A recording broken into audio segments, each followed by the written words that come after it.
Why the fuck you lying? Why you always lying? Remember this, she's not like this clean defense attorney. She's got a conflict of interest starting out of the gate because she represents victim family members. Why you always lying?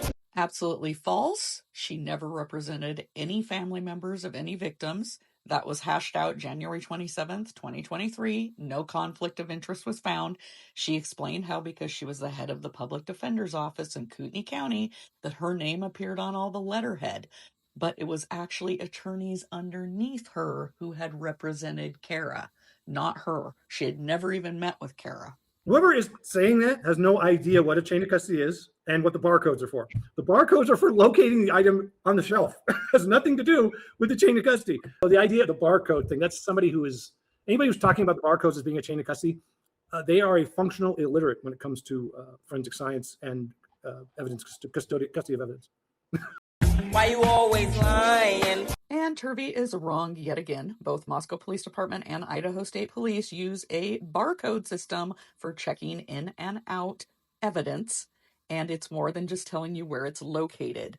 And this is from the evidence handling manual from the Idaho State Police Lab. And you can see it talks about how it has to be scanned into the evidence tracking system, the laboratory information system. Also, Moscow Police Chief Anthony Dollinger talked about how MPD has not used a sticker system for at least 10 years. And this is some information from File on Q, who is one of the companies that law enforcement agencies across the country use for evidence management, and it talks about the automated tracking. Every movement and interaction with evidence is logged instantly. Each piece of evidence is assigned a unique identifier, such as the barcode, which is scanned at every transfer point, ensuring that the evidence's journey is continuously monitored. It also prevents unauthorized access by making sure that only authorized personnel have permissions to be scanning the evidence in and out. The systems give you real-time updates on the status and location of the evidence. And it says evidence may need to be transferred between multiple locations, such as forensic labs, storage facilities, and courtrooms. And this software provides alerts if any issues arrive or evidence is accessed by unauthorized personnel. The software also has comprehensive reports that detail every aspect of the chain of custody. So Turvey is completely wrong. It's not just for stating where the evidence is at. It tracks the chain of custody. Who took it out, who took it where, what they were doing with it. Also, those stickers can be written up after the fact by one person as long as they use the field notes or the information from the electronic software system. So that's why Ann Taylor ignored Turvey when he tried to make an issue about it, because she knew it was a non-issue. There was no breach of chain of custody, no violation, no falsification of records. Was any DNA found on that ice sheet ever directly tied to Brian Koberger? Not that I'm aware of. Why you always lying? And Turvey wrong again. The DNA on the sheath was directly linked to inmate 163214. Item 1.1, which was the swab around the snap on the sheath, was a direct match. It was 5.37 octillion times more likely to be his than an unrelated individual randomly selected from the general population, okay? And there's not 5.37 octillion people in the world.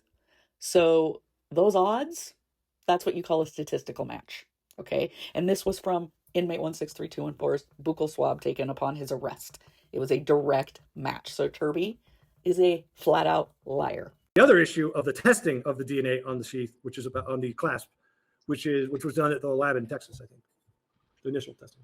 Why you always lying? Wrong. The initial testing was not done at Othram in Texas. It was done at the Idaho State Police Lab in Meridian. You can see right here, they're showing the areas that they swabbed. They swabbed those on November 17th, 2022. That was at the Idaho State Police Lab. And here's the analysis notes. It was swabbed by Stephanie Wilt at the Idaho State Police Forensics Lab. That is where they did the STR profile. And you can see here in the lab notes where they talked about how they got no hit in CODIS, so they discussed going the genetic genealogy route. And that's when they sent it to Othram to have a SNP profile done, because the STR profile did not turn up a hit in CODIS, but it was not sent to Othram until after ISP did the initial analysis and created an STR profile. Chris points out in his book that there was nothing remaining in that bathroom that would be normal to have, toothbrush, towels, normal things in that bathroom.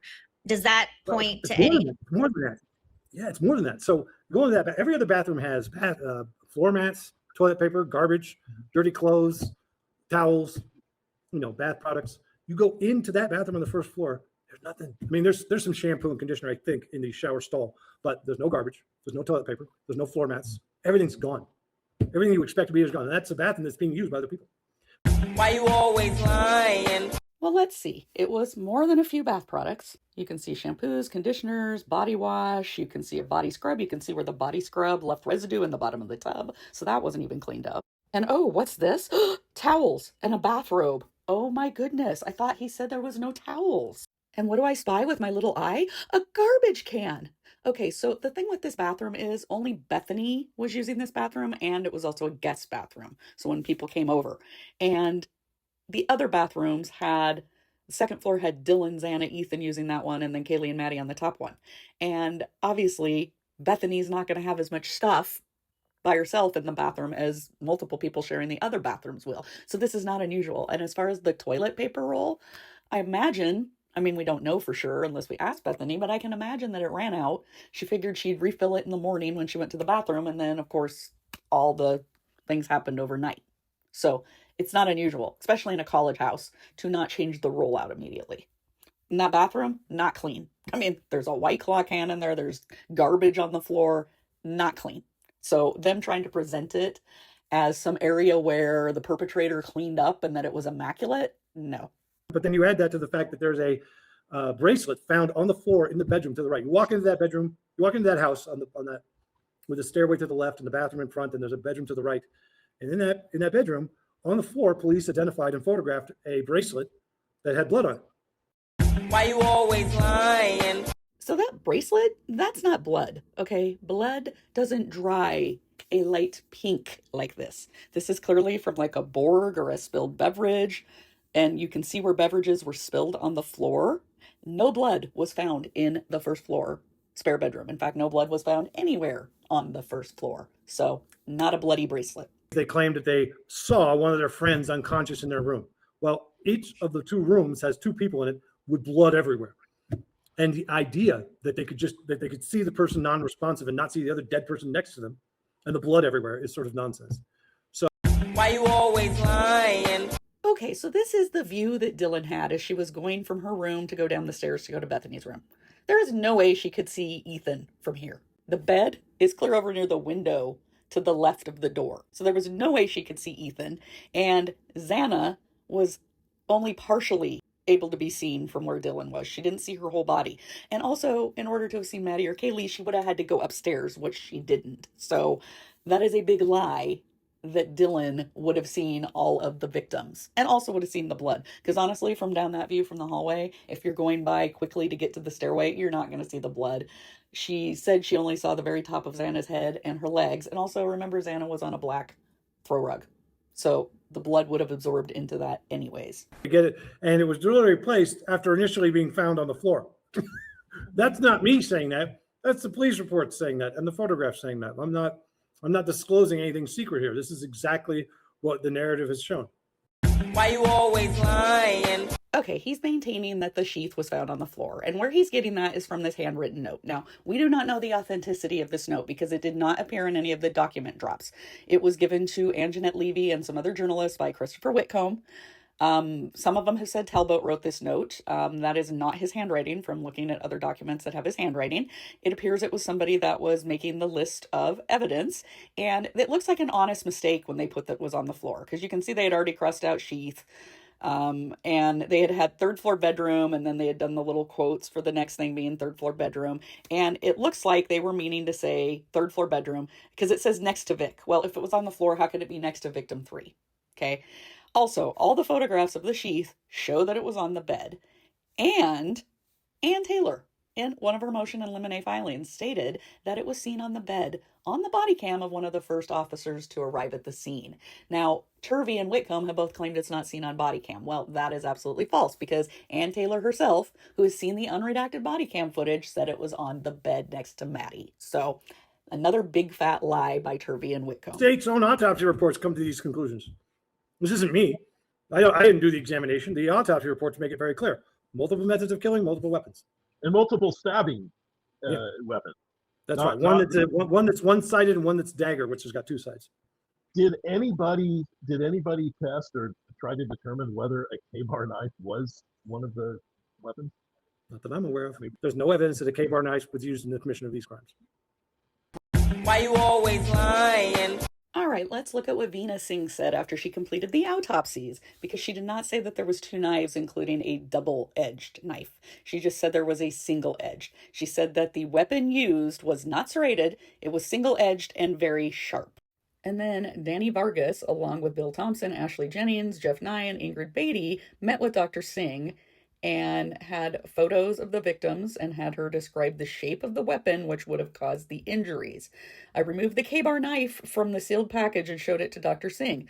Dr. Singh stated that the shape and size of the K-bar knife was consistent as being the weapon which could have caused the injuries on all 4 victims. She described how some of the wounds had 2 points on either end and how some wounds had a point on one end and a square shape on the other. She explained that the K-bar knife could have created these wounds depending on the depth of the injury. She explained that the tip of the knife having a sharp edge on either side would show a wound with the points on either end. She described the deeper wound would show a point on one side and the square on the other, and how it matched the shape of the knife blade, having the single sharp edge on one side and a square edge on the other below the tip. She pointed out that some of the wounds had a mark that was consistent with the guard of the K-bar knife. She described how the wounds could look different depending on the skin stretching, the dynamics of the situation at the time, the angle or the position of the knife was in when it was inserted or removed, and how the victim was moving or not moving at the time. So nowhere in there did she say that more than one knife was used, that a double-edged was used, or that the injuries were caused by 2 different knives. She said it was consistent with a K-bar. Now, did she say 100% definitively? No, but she did not rule out a K-bar. So for Turvey to say that a K-bar wasn't used is an absolute lie, because it couldn't be ruled out, and Dr. Singh said the wounds were consistent with a K-bar, including the pattern from the guard appearing on some of their bodies. And you can also see in one of the photos from the bed in Xana's room, you can clearly see the outline of the guard on the mattress where the knife went in. So it was a single-edged knife. It was only one knife. It was not multiples. Dr. Singh never said 2 knives, and she never ruled out a K-bar. What about the idea that there was testing on the sheath and the DNA went to someone else, another man's DNA? I think people call it 4 brothers. It was from Othram. Yeah. That's it. Let's put this into perspective. If the Innocence Project got this case and did that test and came up with that result, it would be an exoneration. It'd be popping corks, right? Why you always lying? Okay, Turvey is wrong yet again. The Innocence Project would not be celebrating, because this would not be exculpatory to inmate 163214. The 4 brothers were inculpatory. They were on his family tree. That's how they narrowed to his name. If you look at the hearing from January 23rd, 2025, they asked, when Othram quit work, were they following a family tree that they could have led and come to inmate 163214? Yes. Based on that initial review of what they did, the crime scene profile was most likely descended from, redacted and redacted, and it goes on to talk about the 4 brothers. They were grandchildren of these people on his family tree. It was on his family tree. Those 4 brothers were what helped lead to his name. It was inculpatory, not exculpatory. How many things do you see daily being discussed about this case that have no basis in reality? Quite a lot. Tons. Yeah. So much bullshit. Yep. Yeah. And isn't it ironic? Don't you think?